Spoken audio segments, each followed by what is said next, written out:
56-годишниот Ќел Тахири и неговата 40-годишна сопруга со многу среќа го преживеале падот во длабока дупка, откако нивниот автомобил Југо 65 паднал и се превртел на покривот, додека Ќел се обидувал да го паркира. Тој не забележал дека дупката е веднаш до тркалата, додека се враќал со возилото наназад.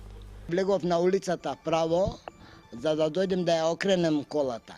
И меѓувреме видев дека е слепа натамо и влегов на овој улазот тука пред ова новата зграда.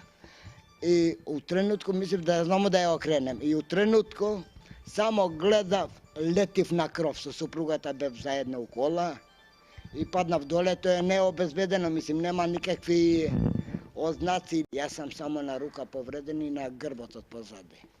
А она е у болница моментално, у шок. Случајни минувачи со помош од тетовските пожарникари ги извлекле повредените, пошто ги пренеле во тетовската болница. И двајцата се во животна опасност, но сопругата е задржана на дополнителни прегледи.